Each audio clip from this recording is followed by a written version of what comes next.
Welcome to Pop Culture on the Apricot Tree, where we talk about gospel insights through great stories and help you find entertainment that is both true and beautiful. Pop Culture on the Apricot Tree is part of the Public Square Media network of podcasts that seek to bring an LDS perspective into the public square. I'm your host, Carl Cranney. I have a PhD in religion, and I enjoy writing on the intersection of religious themes in pop culture. And we have a wonderful panel today. Joining us, of course, is my co-host, Liz. Go ahead and introduce yourself. Hi, I'm Liz Busby. I am a writer of science fiction and fantasy, a reviewer of books, and a Latter-day Saint. And Glenn, could you introduce yourself, please? Hi, thanks for having me. Yes, I'm a writer, about 30 books. I've had a few New York Times bestsellers in my day, and I'm the co-founder of the Center for Latter-day Saint Arts. And David, if you can introduce yourself. Hi, my name is David Sandhu. Thank you for having me on. I have a couch and a TV, and that's about as much qualifications as I bring compared to you guys. It's all good. That's fine enough. So today we're going to be talking about Darren Aronofsky's new film, The Whale. Brendan Fraser received Best Actor Academy Award for his performance as an overweight English teacher who is estranged from his daughter. The film is rated R, so we wanted to give a note of caution to our more sensitive audience members. Make sure you read about the film's content to help decide whether this film is right for you. But first, we're going to do our Best Books segment where we each recommend one thing we are watching, reading, or listening to. And I'll start us off. I have been enjoying The Mandalorian Season 3 so far, and the reason I bring it up is because there are some interesting religious overtones to this season, because our main character has been excommunicated from his particular sect of Mandalorians and has to go bathe ritually in the waters of the mines of Mandalore to be readmitted to the sect. And other Mandalorians think he's a little crazy for agreeing to join this, what they call a cult, but it means a lot to him. And so there's just some interesting stuff going on. I have enjoyed that they're taking his beliefs seriously, even though there are other people in the universe that do not take them seriously. But I also wanted to give a shout out in this most recent episode to our friend Ahmed Best, who was the actor who played Jar Jar Binks in the prequel trilogy. I'm here for all of what Star Wars is doing these days to redeem actors who had terrible runs in the prequel trilogy by bringing back Hayden Christensen as Darth Vader and a little bit of a flashback as Anakin. And now Ahmed Best, who was Jar Jar, and now got to play a pretty awesome Jedi Knight in some flashbacks to the fall of the Jedi Order and the execution of Order 66, because I am one of those people who believes the borderline conspiracy theory that Jar Jar was supposed to be the Master Sith Lord in the prequel trilogy, but George Lucas chickened out when everybody got so mad at him because Jar Jar was just a silly, annoying, racist Jamaican caricature.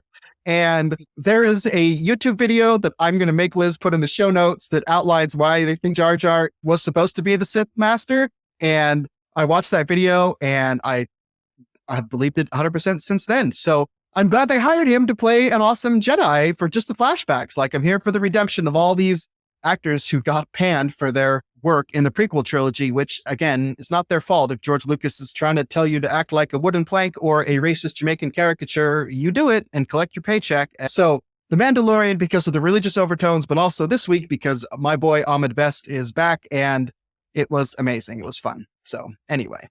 I'm so excited about that because I really was so sad at the way they left season 2. They didn't follow up on the religious issues. And so I'm excited that they are taking it seriously in season 3. Thrilled. And so, Liz, what have you been reading that you'd like to recommend to our listeners this session? Okay, I finally read Heike's Void by Stephen Peck. It's been on my TBR since it came out last year. And wow. Oh my gosh. I did not know that Mormon literature could be like this. It's very readable and yet very deep and engaging and revolutionary. I stayed up past my bedtime a couple times reading it. It's from BCC Press. But if your experience in Mormon literature is Deseret Book, this is a different level. Nephi is a character in it, and he's struggling with some issues being the guardian angel to this not great soldier. And there's also some serial killer stuff going on in there, and some amnesia and lots of questions of the atonement, and is compelling and deep and fascinating. More people need to read it. Please read this book. David, what do you have to recommend to our listeners this podcast episode? Yeah, so I don't know if a lot of people will be into this, but I'm listening to a book on Audible right now, and I've really been enjoying it. It's called Becoming an Abolitionist, Police Protests and the Pursuit of Freedom by Derica Purnell. And it's this really fascinating half memoir, half essay, just detailing out history of policing and race in this country. And it just has a lot of interesting points. And it really drives home this idea of working on a society and being better with each other in our community so that we could live in a world where we didn't need policing in the same way that we do today. And it's just it sounds really heavy, and it is heavy, but it's actually a very uplifting book. And I've been really enjoying listening to it, at least. I can't say that I've actually been reading it. Oh, it totally counts. It totally counts. Yes, I'm 100%. If you listen to a book on Audible, that you can put that on your Goodreads list for this year. Absolutely. Cool. Yeah. Yes. We're all for becoming a more perfect union here at Pop Culture on the Apricot Tree. Indeed we are. Glenn, what do you have to recommend to our listeners this podcast episode? Look, yours sound amazing. I'm gonna get busy right now. I was recommended to watch a film from Vietnam that I caught on Amazon. It's on Amazon Prime Video now, called The Brilliant Darkness. It's by LDS filmmakers living in Vietnam. So Aaron Toronto is the director and co-writer of the script with his wife, Nha Nguyen, who won Best Actress for this role. So it won the equivalent of the Oscar for Best Film, Best Screenplay, and Best Actress. And it's a knockout of a movie. It's about a family that's disintegrating in a 24-hour period. It's the grandfather, who's the wealthy man of the family, dies. And so they're having this funeral celebration. And the family doesn't know, but his son, the father of the kids and that grandfather of the other kids were in it. It's a 4-generation film. They don't know that he's gambled away all of their inheritance and they're going to be penniless. And the mob is after him and they're going to kill him by morning if he doesn't come up with $150,000. In Hollywood, that would be the setup for a comedy. But this is quite a gorgeous tragedy, and it has to deal with mental illness and physical abuse of children, which is rampant in Vietnamese culture. And it's also autobiographical regarding that mental illness part. And so the film came out to great reviews last year and huge box office for Vietnam, and it won all these awards, and so influential politically that laws have been enacted to protect children. 2/3 of all people in Vietnam, according to recent statistics, say that they have been abused at the hands of their parents. So this is quite an issue. And so it's an issue film, but it's also very dramatic and it's gorgeously lit and filmed. And because it's also LDS filmmakers, I just love that part of it too. So it's called The Brilliant Darkness. Wow. Liz, we might need to put that on our list to do later this season. Wow. That sounds like one that I definitely want to sink my teeth into. We will have links to all of these recommendations on our website, popcultureapricottree.com. Buying through these links helps support our podcast so we can keep bringing you conversations about the true and the beautiful in pop culture. We also wanted to shout out a recent episode from one of our fellow LDS podcasts. Tribe of Testimonies is an amazing podcast run by Andrea Hales. She is a Native American from the Navajo tribe, and she felt compelled to begin interviewing other Native American Latter-day Saints. There are now 114 episodes, so #podcast goals for us here. And each one is an interview with a different Latter-day Saint Native American. And the best words I can come up with to describe this podcast is oral history. Andrea is doing great work collecting stories and testimonies from some of our Native American brothers and sisters. And I heartily recommend the podcast. If you want somewhere to jump in, obviously you can just start at the beginning, but episode 101 is the one where Andrea herself is interviewed by one of her friends who was a former guest on the podcast. So Tribe of Testimonies is our Latter-day Saint podcast recommendation. And with that, now on to our main discussion of The Whale. So I got to say, I recommended this to the podcast after merely having watched the trailer, because there's this scene where Brendan Fraser's character just cries out, I want to just know that I did one thing right in my life. And I watched that, just went, wow, there was just so much to that moment in the trailer. And I really like Darren Aronofsky. I've sung his praises before about his work on The Fountain, which is a very Buddhist film about death and dying and letting go. We talked about his version of the Noah story earlier in the podcast. Certainly something worth chewing on and engaging. This seemed really compelling and interesting to me. And as I was watching it, it became obvious to me that this is in some ways a film actually about Mormonism. The original play has a Latter-day Saint congregation off screen and a Latter-day Saint missionary as one of the main characters. In this film version, it's an evangelical congregation and an evangelical missionary. But my main takeaway from all of this is that, Under the Banner of Heaven, we called it ex-Mormon fan fiction and borderline anti-Mormon film.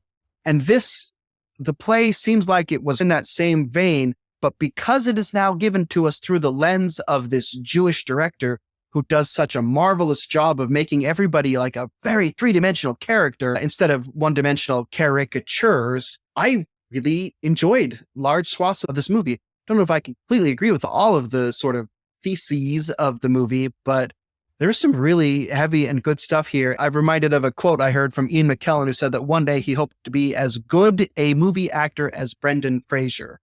And I think this movie showcases why Ian McKellen looks up to Brendan Fraser as a film actor. So those are sort of my high-level thoughts. I'm curious what other people's high-level thoughts are about the movie and maybe the play and its intersection and translation from one medium to the other and all those things. I love Aronofsky. I have enjoyed every movie I've watched with him. I will say that I think that The Whale might be my least favorite so far. I do enjoy it. That's not to say I don't like it. It's just I've enjoyed some of the other ones. It does feel like, I don't know if anybody here has seen The Wrestler, but this is basically The Wrestler. And The Wrestler might be a better version of this. But in terms of religion, I do think that this one has shoehorned some religion into it. I do think that the Elder Thomas character is more interesting in the play version than in this one, but I do think that the dialogue for the missionary is odd in that I don't think that a missionary actually talks that way. And if they did, I think I would be very frustrated if they were my companion. But I did think that this movie was interesting, and I think that it brings to light some criticism that I think that Christians, theists, LDS members do need to grapple with at some point. Well, maybe it would be good to give a little bit of a plot of the movie.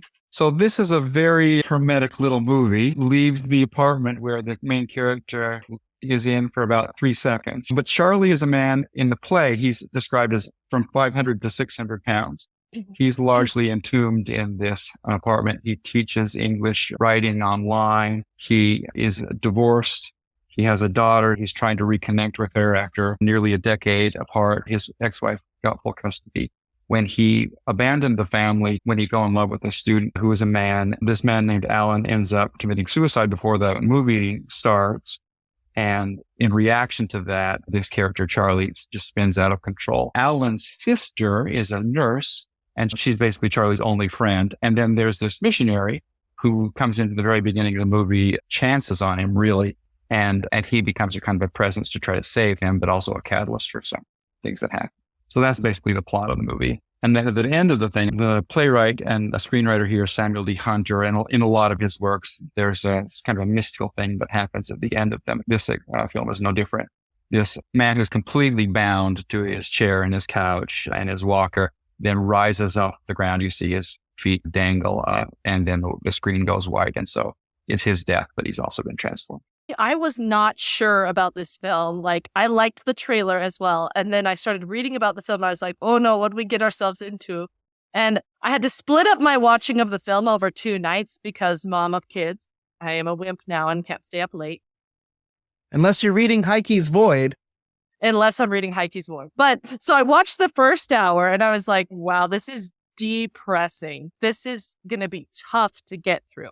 And the second hour is pretty equally tough. It's not till that last 10, 15 minutes of the film that we start getting some movement and some redemption. It really is like deathbed redemption is the name of the game in this movie, which is interesting. But did I like the film? I don't know. I was like, I'm going to need to talk about that with some people before I know if I recommend it. It's one of those movies that you can't just watch it and go, that was great, I'm done, and move on with your life. You need to think about it and talk about it with people, I feel like, in order to process it, because it doesn't do a lot of that work for you. It gives you the events, and then you need to work on, are these good people? Are they redeemable people? Do you like these people? Do you believe that they've become better people by the end of the film and that this redemption has worked? Yeah, it's a tough film, but it was a good film, I think. It was interesting to me to see it being weirdly autobiographical in that I was a Latter-day Saint missionary who at one point was assigned to bring the sacrament to somebody who was bedridden because she had gained so much weight. And So Elder Thomas coming in to see Charlie and hanging out with him, I was like, oh, but it certainly, I think, plays a little bit on our thought of, are all these people who have failed each other so much? Charlie failing his ex-wife, possibly, although this failure would have happened off screen, to his former boyfriend, certainly his daughter. Even the friend who's the caretaker, and she finds out that he has $120,000 and she's been like trekking through the snow to buy groceries for him when her car broke down, when he could have paid to fix the car. And like that betrayal almost hurt me the worst. Like when you're serving someone and then you find out they actually didn't need your help and they could have done it and they're just using you. It was very hard to watch that scene in particular, I think. So she's in this situation because she feels like she failed her brother, who was his former boyfriend and who committed suicide. And so again, maybe that failure happened off screen, but Charlie's ex-wife, played by Samantha Morton, she's only in the movie for 5 or 10 minutes, but I always love everything Samantha Morton does, whether she's a 16-foot tall green alien and John Carter or one of the precogs from Minority Report. She's always doing really interesting stuff. She's only there for 10 minutes, but even she feels like she's failed Charlie, even though Charlie walked out on her. All these people have just done all these really terrible, bad things to each other. And yet the film still, I think, really tries to make the point. I'm going to put this in more Christian religious terms, like they're all still children of God. They're all still people who are made in the image of God and who are worthy of love and empathy and redemption and all of those things that we could give them. But what a bunch of stuff to wade through to get there, though. Let's just hit some themes here really quick. One of the themes seems to be religion and the effects that it has on people for good or ill. I think mostly for ill in this movie, even though a lot of that happens off screen with the evangelical church who rejected this particular person because he came out as gay, leading to, it's implied, to his suicide, even though he was still reading the Bible and the Bible's still there. Just wanted to get some people's thoughts on Darren Aronofsky channeling Samuel D. Hunter's thoughts on religion and the negative roles it can play in our lives. I don't know. David, I know you had some thoughts you wanted to bring in. It's hard. On that. It's a tough one because it's a tough one to see yourself in the more Christian character and then to be like, oh, but I don't want to see myself necessarily there. I think that when I was thinking about the Thomas character, and this will maybe get into the larger aspects of what Aronofsky is trying to say. When I think about the Thomas character, I think that he was so focused in on a number of trying to get a baptism or to save somebody, whether or not that was sincere or not, that he missed the opportunity to just love somebody. And I think what Liz does really well, and Hong Chow, I think, gives possibly my favorite performance in this movie. One of my favorite scenes was that scene where she was just lying on him watching TV, and she just treated him like her brother.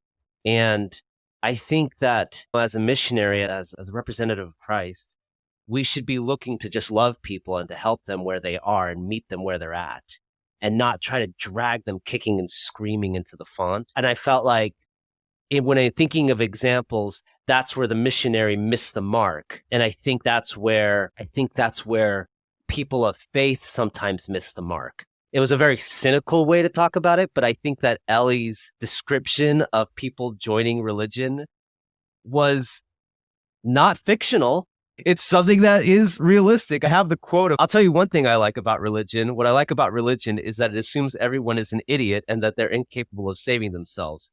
I think they may have gotten something right there. I'm saying that I appreciate how religion makes people realize that. I appreciate that. But what I don't like about religion is that once people accept Jesus or whatever, they think they're more enlightened than everyone else. By accepting the fact that they are stupid sinners, they've become better than everyone else and they turn into a-holes. That's such a harsh criticism. But I think that there are people who have been affected in ways so negatively in the wake of religion. I won't even just say Christianity, but that rings true to some people. And I think that it's a tough thing to grapple with when we have to take accountability for how our religion can harm people sometimes.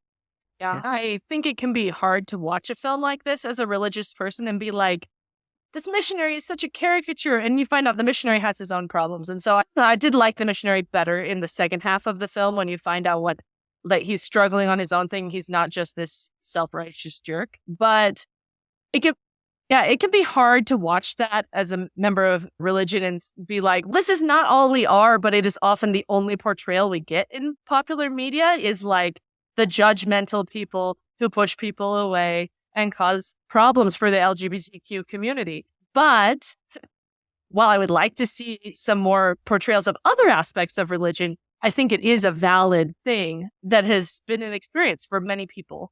And it is important for us as members of religion to consider that and think about that. And I like your point that Liz is the one who's there day in and day out, taking care of this person. At one point, Ellie, the daughter, asked this missionary, "Are you Mormon?" And Thomas says, "No, I'm from New Life." There are many churches in the U.S. that have New Life as part of their name. So I don't think they're going for a specific church here, but I did think they wanted to be clear that they're distancing some from the Mormonness of the play. Or major drivers of this story are from that religion. Liz hasn't gone to church since she was 12, but was raised in it. Her father was the leader of the congregation who started a lot of this going on when he rejected his gay son, Alan.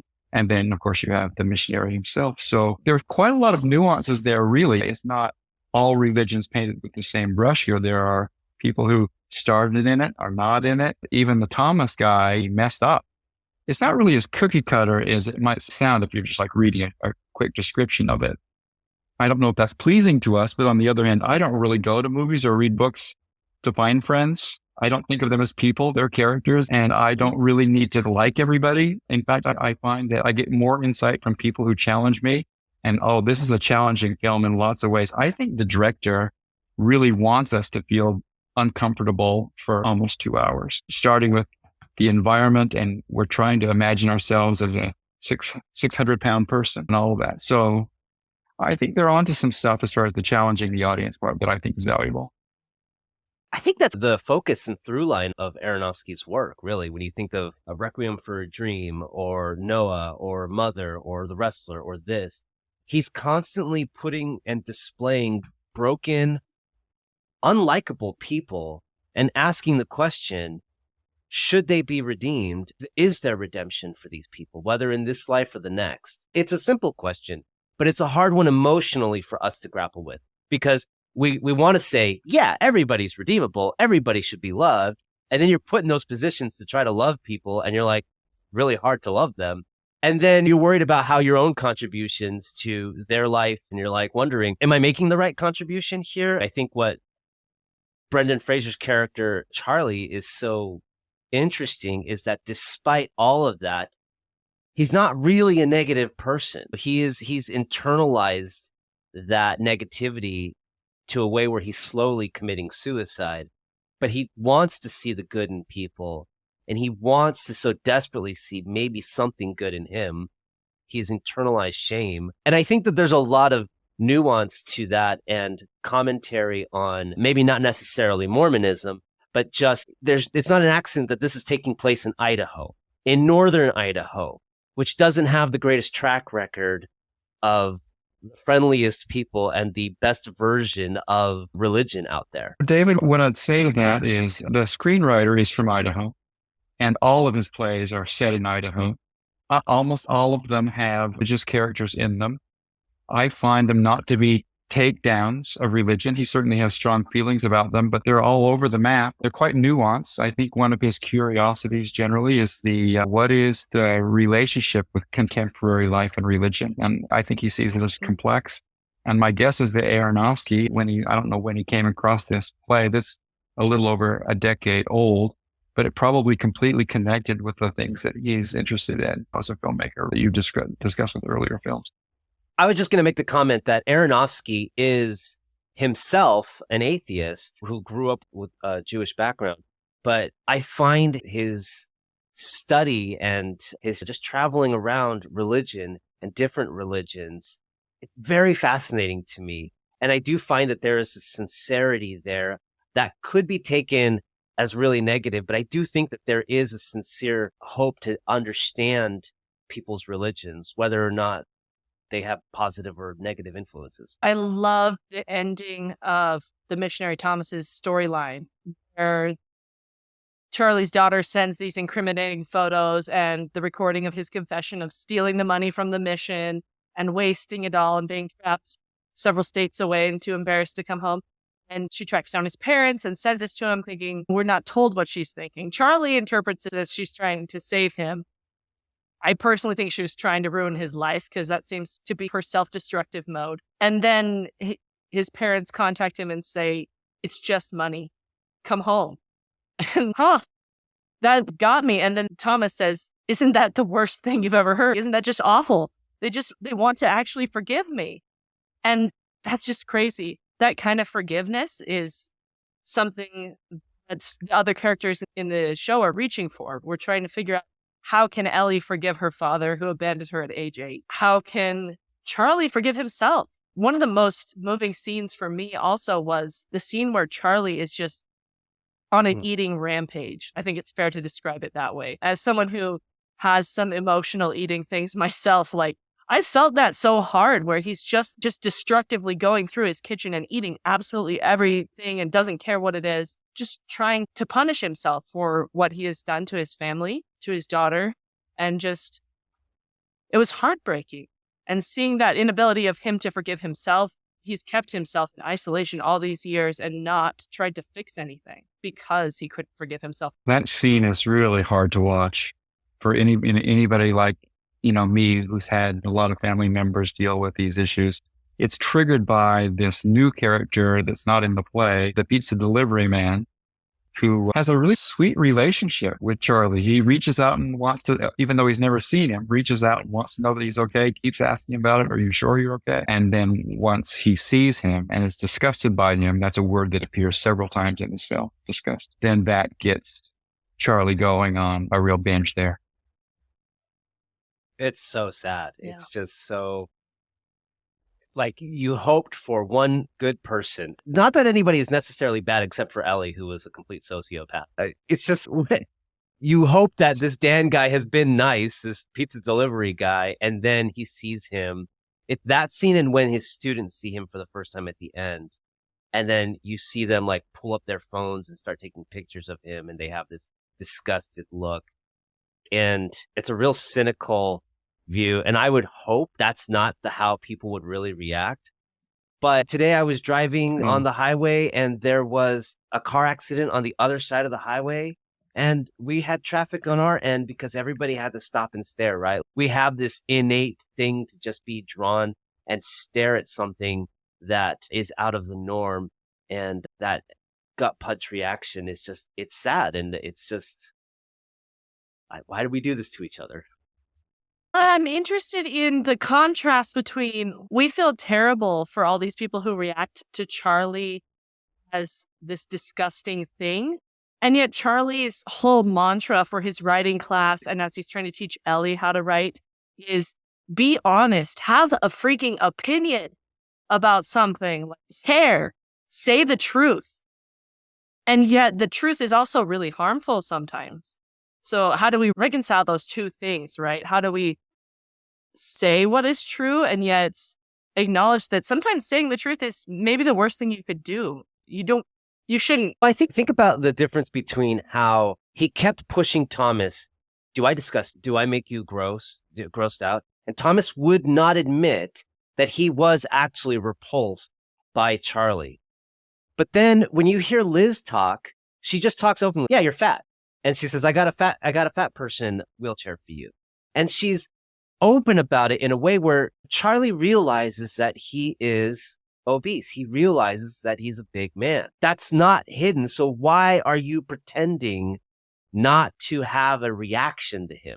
I think he appreciated Ellie's reactions to him in some ways because he knew that she was just being honest. And then you can work past it. Honesty, whether it's going to be a situation that's difficult or not, you're going to have a moment where it is hurtful and it is painful.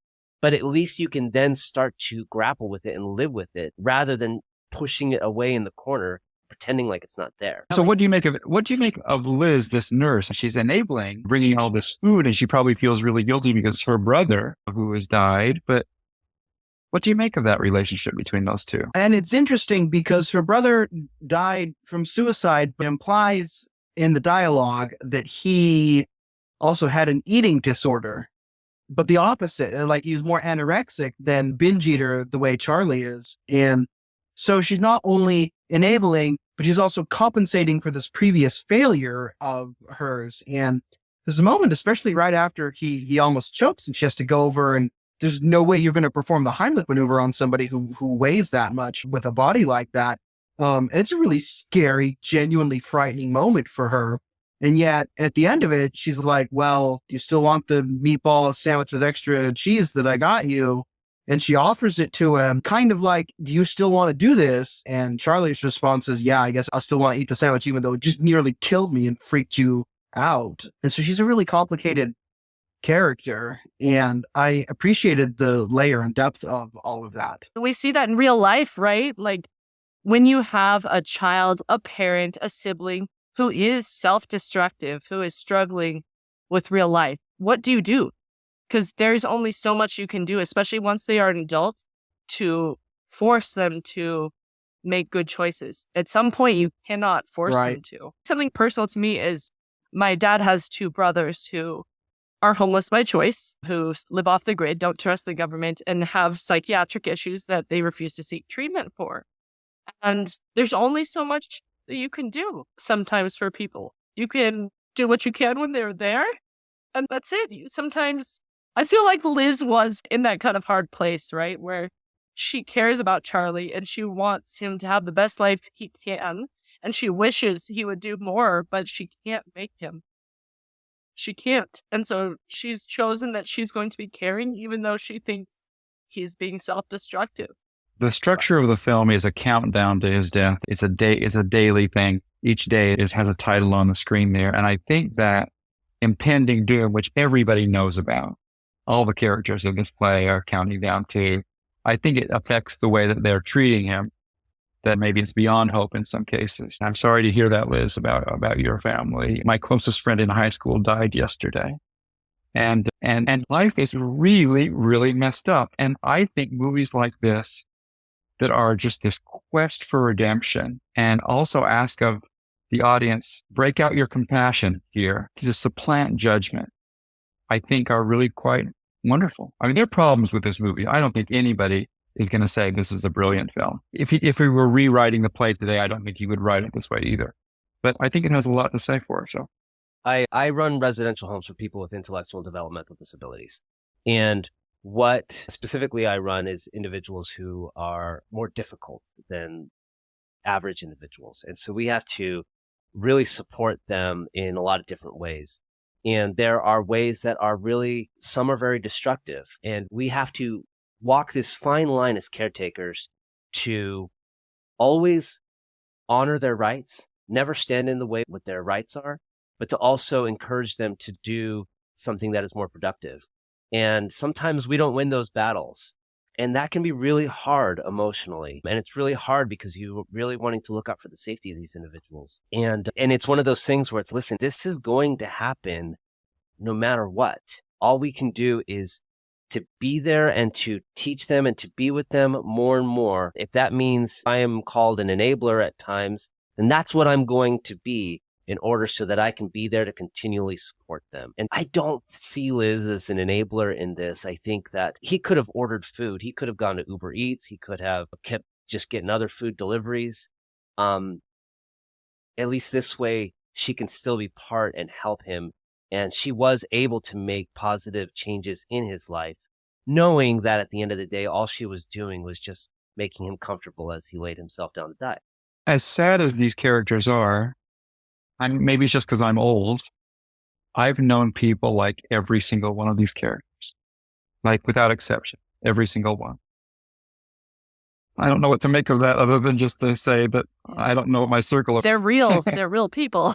That's why I enjoyed the movie's critique of religion, even though it was aimed at least tangentially against my religion, because I felt like these were all real people who I felt were three-dimensional and didn't slide into stereotypes or caricatures very much, at least as the movie unfolds. So I like that they're all really interesting and well-rounded and shows so much the way we affect each other. I think the key part of that for me watching this movie was Charlie's relationship with Ellie and the damage that he has done to her and his desperate attempt to find some redemption in that relationship and in her life, even though I don't think this is going to end well because she is a deeply disturbed teenager now, partially because her dad abandoned her family 10 years ago. There's not a lot that we know about the rest of her life, but it's pretty heavily implied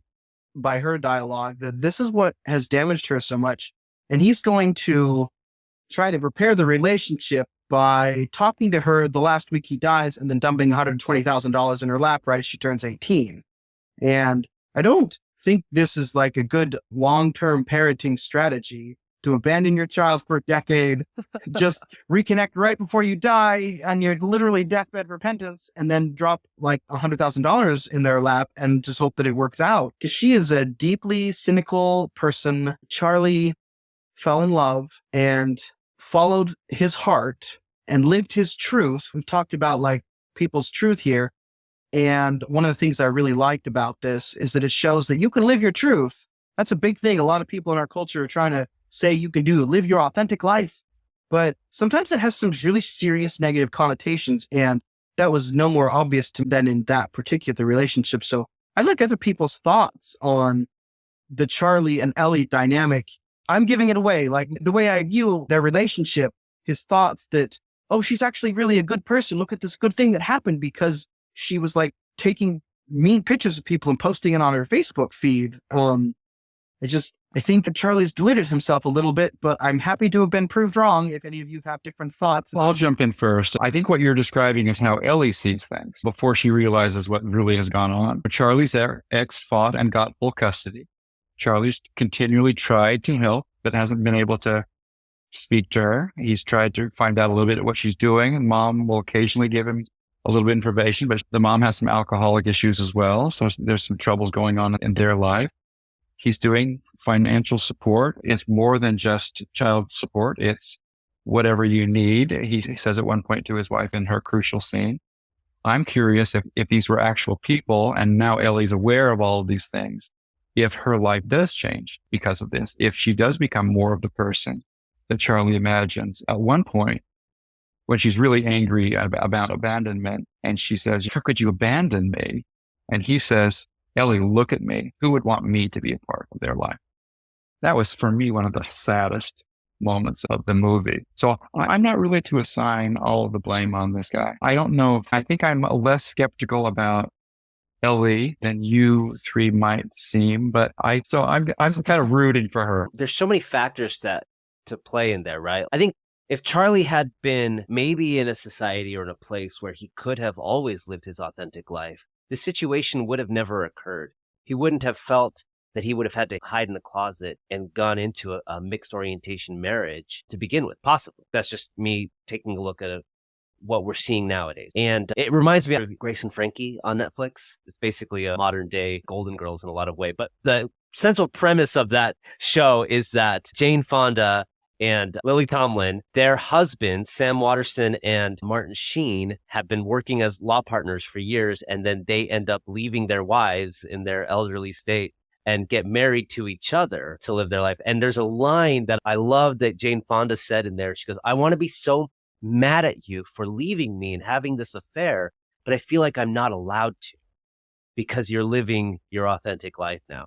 And I think that this movie goes into that. The movie like addresses these harmful things that I think societally we have created opportunities for things like this to happen. And there are all sorts of people in the world who are suffering because of stuff like this. When I was in Utah, I was a manager of a home. And when the leaving manager, I was a brand new manager and I was meeting my new clients. And the manager took me aside and he goes, I'm going to tell you about this one individual. This individual was gay and was struggling with a lot of other things. And he goes, I think that this individual is evil. I think that he's actually wicked and he is just nothing but trouble. And I hated that. And so I went in and I told all my staff, if this is the way that you think, then you can leave. And everybody quit. And it was just me and one other staff. And then we built up a new team and I told everybody, listen, this individual's not evil. Maybe they've made some mistakes in their life, but we're going to love them. And in the 4 years I was there, he excelled and he did much better. I wonder, there's that moment where the mom, when she says she's evil, like I had a flashback to that. And not to put all the blame on her because she was struggling as well.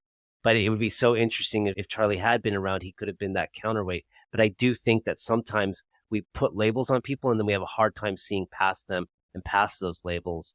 And then they're going to personify that. And I think that maybe, Glenn, I liked what you said, like maybe that last act of love, he walked towards her. He said that she was wonderful. He said it was beautiful with his last words. And then he gave her money, an opportunity to have a start. Maybe she'll blow it all. Maybe she will. Or maybe, just maybe, that planted the seed. Let's go back to Alma 32, that plants that seed that maybe she'll be able to let that grow and work through the trauma that she's had to go through. So I'm going to tie this back into C.S. Lewis, as I do. I was listening to a podcast about C.S. Lewis's essay on forgiveness and thinking about it in relation to this movie. And they talked about there's 3 levels of forgiveness. We have excusing behavior. We can say it's not your fault. It's the society around you. It's the way people have treated you. You had no choice but to act this way. And then there's also treating what people do as inexcusable. In spite of your circumstances, you had a choice and you made this choice. And we can see that's the way Ellie feels about her dad. Like, no matter your circumstances, you weren't in my life, and that is inexcusable. And then the 3rd level is the one the Savior wants us to be at that says, yeah, your behavior could be inexcusable, and I forgive you. And that's where you can move on. Because regardless of the things that are excusable and the things that are inexcusable, we are asked to forgive. And that's the part of this movie that I've found to really work for me, is that it shows you these very flawed people in very terrible circumstances who've made choices that are not great. And yet it says, can you forgive them? Can they forgive each other? And can we get to somewhere better because of that? And for that reason, it felt like a movie that is almost about the atonement, about this power that we have when we choose to forgive other people, despite them not deserving it in any way. Are all of your episodes this emotional and deep? Just me. Let me tell you, I wrote a letter to my 5th grade teacher explaining that I would cry in class, and it's continued on for the rest of my life. It's also, I think, a testament, Liz, to you that you are a better person than I am, because I see all of that, and yet I still want to say, Charlie, you blew it. And I can see, like, in the context of these people, and this is obviously not the worldview of Mr. Hunter or Mr. Aronofsky, but like when we talked in our episode on Midnight Mass, and Jennifer Roach talked about how we put so much weight on victims of abuse to be able to just hurry up and forgive. We can get to that part. And we don't realize that there has to be some serious healing first. Like, I believe that someday Ellie and Charlie could have a good relationship, but it's going to take both of them being healed through the atonement in the afterlife before I think that would really kick in. Certainly a week is not enough time. We recognize that the play and the movie are working on certain temporal constraints that the atonement does not operate under, but you are a much more kind and forgiving person. I just want to look at Charlie and be like, all right, like you lived your life and you made all these terrible choices, and at the very end, you decided you wanted to change them. You should have made that choice 300 pounds ago, or back when you were deciding whether or not to leave your family to live your truth, or at any of these things. And you see the redemption still possible for someone like that. And I do, but for me, it's more academic. And maybe that's because I am a worse person than you are. Oh, I was listening to this podcast because there is a person who I'm struggling to forgive. So it is something I think we have to choose over and over. It is not, it's one and done. Fair enough. I love all of these comments. And Liz, I think I want you as my next door neighbor is what I want. I don't think you can get through this movie unless you're willing to wrestle with the idea of compassion. I don't think like Carl, you're talking about this litany of mistakes that he's made. It's true, but I have very close friends who are in the process of doing what he's doing right now. And so I find it difficult to really be too tough on Charlie because I recognize these friends that I love in him. I think there's a difference between critical thinking and judgmental thinking. I think I'm wired to be a critical person, but what I've decided is I don't have to judge anybody. Like, even with a film, like I can dislike a film without disliking the people who made it because I dislike the film. Right? So I like this distinction between critical and judgmental.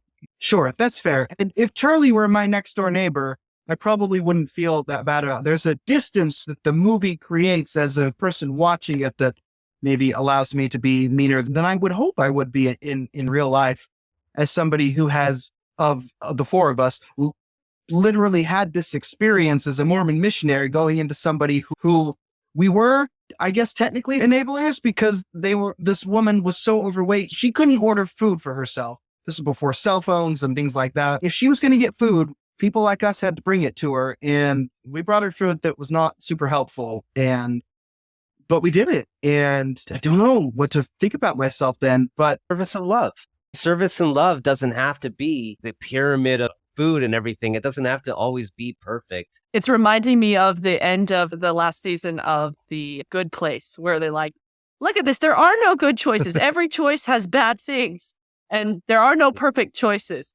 Yeah, if we hold ourselves up to the standard of, I need to make the perfect choice and it will fix this person, that's never going to happen. We could take a look at Christ's life, and he never asked follow-up questions. Here, what's going to happen after I heal you from leprosy? He went around and he just healed people, and he just gave out service, whether or not that would bring them to the gospel or not, and did things that may be enabling. A person who's been a leper for years and years are not going to have any skills. So afterwards, what's going to happen with them? If you've ever seen Life of Brian, there's that moment where the guy goes, I'm an ex-leper, money for an ex-leper. I have no skills. Some guy comes and just heals me, and now I just have to live here as an ex-leper. It's funny, but there's some truth to that. I think the other thing that we have to consider with Charlie dealt with just as much trauma as everybody else. It was different, but he has horrible trauma that we would never wish upon any person that has led him to the point where he kills himself. This is a suicide, and it's a suicide note. Yeah. And we just get to see it in slow motion. The food aspect makes it really difficult to talk about. If I had a next door neighbor who was an alcoholic and he wanted me to go buy booze, I don't think I would do it. But on the other hand, I probably would do it. But on the other hand, a guy in my family was almost in Charlie's physical state, in the hospital, telling his family, you can't come visit me unless you bring me candy, right before he died of obesity-related issues. So I don't know how comfortable any of us is talking about overeating and in a compulsive way, the same way that we would talk about drug and alcohol abuse. Although how many films are there of drug and alcohol abuse that are like really intense? This film got a fair amount of flack for the way that it was handling. Aronofsky got into a little bit of trouble. The way that he was showcasing the binge eating was salacious and over the top. So I think one of the interesting things about the movie is that it's trying to move the needle a little bit in the conversation generally about the issues that are specific to it. Wasn't there an Aronofsky one after Pi? Requiem of a Dream. That one is about drug use, and it was a very intense movie. That actually, to speak in more technical terms of a film, most films have something like, I don't know, let's just say 3,000 edits. That movie has almost like 7,000 edits or something, to make it so that you have that feeling of what it's like to be on drugs and that intensity. If you think about that scene where he binge eats, a bunch of quick edits, right? And so he goes back to, I've done this. Mm-hmm. He's making, if you watch his films, he's making a clear distinction that he's also making a movie about addiction, and there's no difference between this and Requiem for a Dream. One quick one about the translation from the play to the movie. We've talked about the changes regarding religion, but there's another significant one. So the whale represents lots of things. It's Ahab's whale of Moby Dick. It's also this person, but in the play, it's also Jonah and the whale.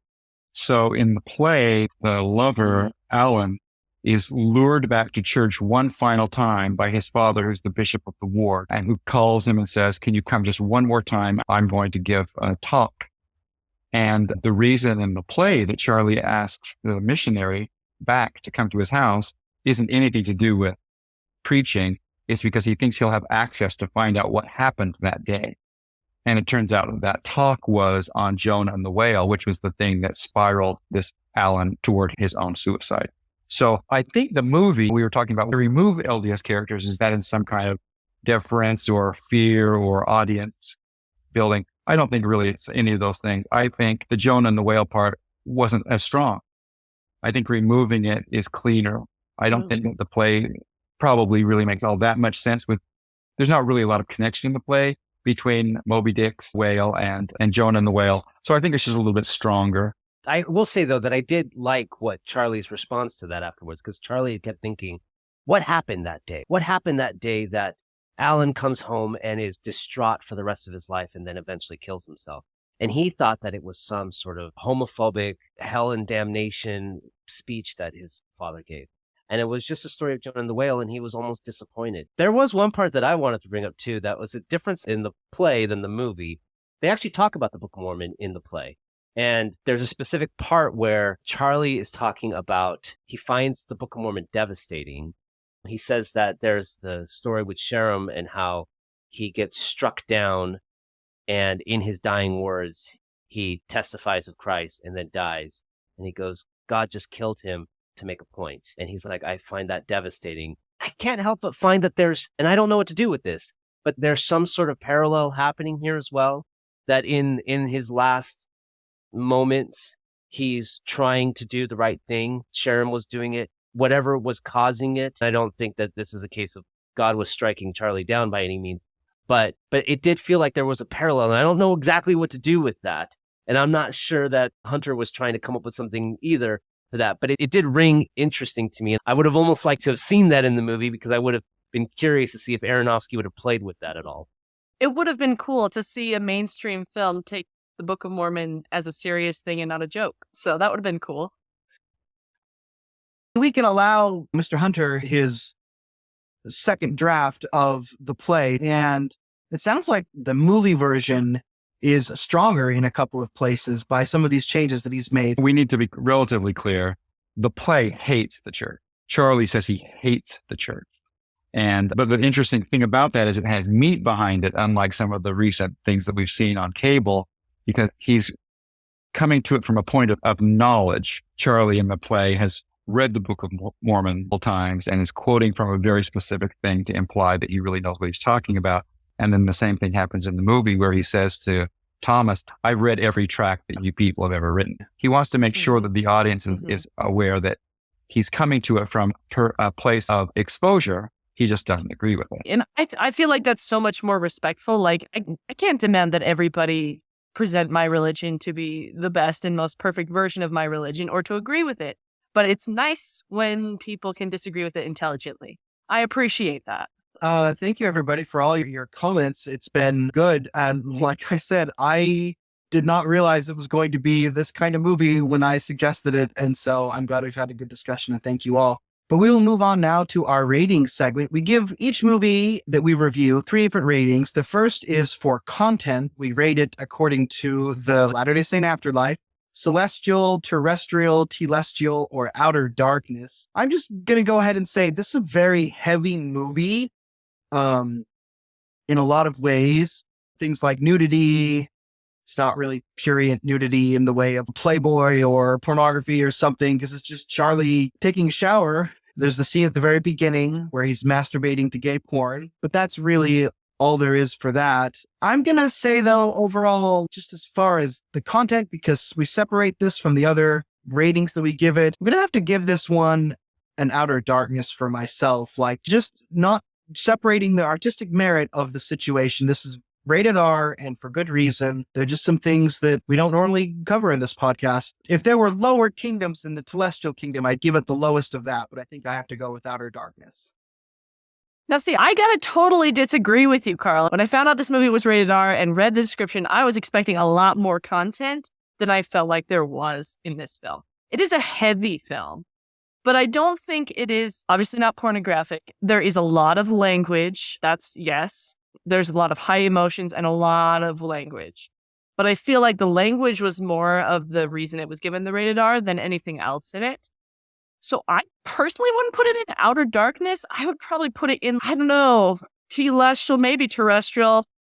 I just didn't feel like there was as much difficult content as I was expecting. I was bracing for it. And then I was like, that wasn't as bad as like the first 15 minutes led me to believe. This is a hard one. So I like that it's a different rating system. I have a lot of problems with the MPAA. I think I'm going to agree more with you, Liz.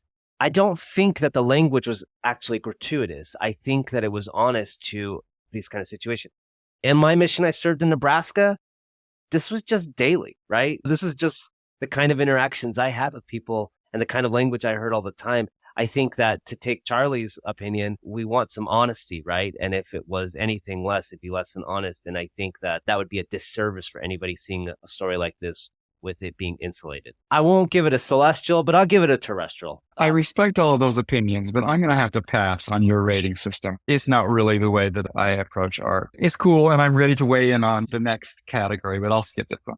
That's fair. It's a weird rating system, and we recognize that it doesn't work perfectly well, but it is a way of encapsulating what's going on with the movie. So I can respect the pass. Our second rating is for artistic merit, and we give things a scale of 1 to 5 popcorn balls, 5 being amazing, and 1 being this was a junk movie that no thought or effort really went into it. And I'd be curious to see how people rate this one. What was I looking at? Rotten Tomatoes. I think the Rotten Tomatoes scores is in the mid-60s or something for this movie. I liked it more than those people did. I would give it 4, but for its impact on me personally, I would even go higher. This hit me, and I think it was partially just because of my circumstances then. David, what did you think? I think if I'm just looking at this as a film, I'm going to go with 4 because I think that there was some really effective performances in here. I think the direction was good. I do think that some of the acting went a little too big for me, specifically in Sadie Sink, which I believe Glenn disagrees with me on that one. I think that the performances are good, but I think that her character and the performance went into parody at times for me. And so I can't give it a full 5 on that one. So 4. I think I'm going to go with 4 as well. I felt like it's very immersive, and I'm always fascinated by films that take place in just one room. I think that's a cool thing to do, and it's harder than it looks. The one thing that threw me out as an English major is what 8th grade teacher is assigning them to read Moby Dick. Really? This is not happening. So, just saying. Fair enough. Yeah. I think I'm going to land on 4 as well. I find the translation of play to film interesting. I think sometimes it works really well. And sometimes you're like, oh, this is a play that they turned into a movie. And this felt like that to me. And because that was obvious to me, I'm going to knock it down to 4. But I'm the one who disagrees with you, Glenn, on Sadie Sink's characterization of Ellie there and the way she plays that character. I bought into the moody, angsty teenager that has been severely damaged by these actions. And even though I'm rethinking that because of some of the ways you have all pushed back on me in this conversation, something still feels very authentic to me about just the things I've seen about children who are divorced. And I appreciated so much that the movie nuanced the idea that if you live your truth and you live your authentic life, it'll all be hugs and puppies and rainbows specifically in some corners of the community, but that has negative effects. And I don't know, I totally bought her. Aronofsky does really good work as the director, of course. Brendan Fraser, man, like, oh, wow, that was stunning. And so I think I'm going to give it 4.5, just rated a little higher than all of you, which maybe is interesting given our conversation about how it seems like the three of you liked the movie in some ways more than I did, but just artistically, it stuck with me though. And in some ways was what I wanted from the movie when I saw that trailer and I was like, oh, that looks really interesting to me. And it was. And so I'm going to give it 4.5. It does sound like we won you over a little bit, Carl. I still don't know where I am on the whole redemption thing with Liz. I don't know. I have to sort that out, see if I can maybe find my way to being what I think is a better person than what I currently am in my reaction to the character and the decisions he's made. Our final rating is 1 to 5 apricots, and that is gospel connections. And I have this ongoing feud with myself to not give something 5 apricots unless it has a really explicit gospel connection. And this one doesn't, but there was so much to think about and how we treat people and everybody being made in the image of God, despite all of our errors and the things we've done to each other and the things we've done to ourselves. We're still worthy of love and compassion and redemption. I'm going to give it 5 and lead off this part just by saying that it was a beautiful movie in some ways that is, as you are listening to me live, trying to confront some of the sins and the attitudes I have that are perhaps sinful in my own life. That means it's a great work of art. And I'm going to give it 5 apricots for the gospel connections. Liz, what did you give this one? I feel the same about this film as you, that like it is one that makes you need to discuss and think. And so I think that's very valuable in art. I think there's a lot of us who approach entertainment as something to fill time and not to think about. And this is definitely on the opposite side of that spectrum, that this is not an easy answer, not an entertainment. it is a think kind of piece. I don't know if I would go quite as far as 5. I think I'll stick with 4 apricots for me. David, what would you give this one on a scale of 1 to 5 apricots? I think it's good to look in the darkness sometimes. I think it's good for us to really confront things that we left in the wake of religion in general. And I think that I would go with 5. And I think one of the things that we didn't necessarily talk about, but one of the things that I think is important, especially when you take a look at the life of Christ, is the idea of chosen family. And that's something that's in here, and that can be difficult, right? We see that even Mary, the mother of Jesus, was pushed back at times by Christ in choosing a different family at times. And I think that here we have that. And I think that making choices, regardless of whatever, they're going to have consequences. And sometimes they'll have consequences that will hurt people, even when they are the right choice. And so I don't think that we should treat necessarily people's decisions that we may not fully understand, that don't maybe fall in line with the greater culture of our church, as different as when people may join the church and are completely estranged from their family as well. I mean, because we do see that on the other side as well, right? Yeah. And people in this world are making really difficult decisions. And this is a movie full of tough choices across the board. And I think to better grapple with those kinds of lessons of empathy and sympathy to live a more celestial life, I think that this kind of movie is good, because otherwise we live in a bubble where everything's flowers and unicorns. And reality is not that way, and we shouldn't insulate ourselves from the tough subjects. Yeah. That might be the subtitle for our episode. Sometimes you need to stare into the darkness to live a celestial life. Glenn, bring us home. What would you give this on a scale of 1 to 5 apricots? Well, I want you all to go to movies with me is what I want. This has been so much fun. That's why you should subscribe to the podcast. I've listened. I'm not entirely a movie. I've listened. I'm a big fan of this and all things in life. I think I'm going to give it 4 stars. The thing that I loved about the movie that haunts me is at the very end, and he's finally talking to his daughter. She's actually listening, finally. And he says, I couldn't ask for a more incredible daughter. And then right before that, there's a scene, I think it's to Liz, where he says, people are incapable of not caring. People are amazing. And so you see this person and you feel, I don't know, it might not be disgust, but it's probably pity, or it's probably lots of complicated things.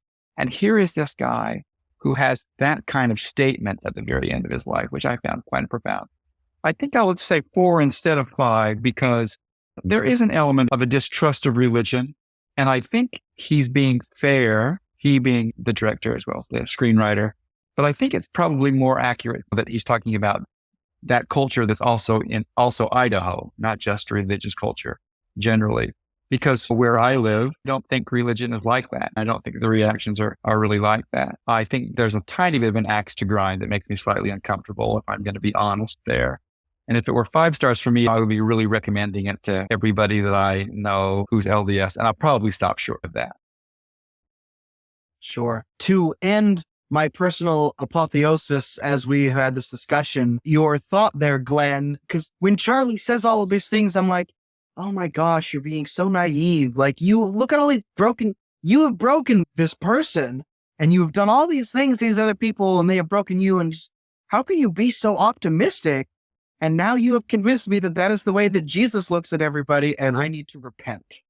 So there you go. Thank you, everybody, for this wonderful discussion. I have obviously been changed, and now I feel like I need to go watch the movie again and reevaluate my initial reaction to it, because I think it might have been incorrect in a couple of places. And I can ask for no better conversation partners than people who can change your mind.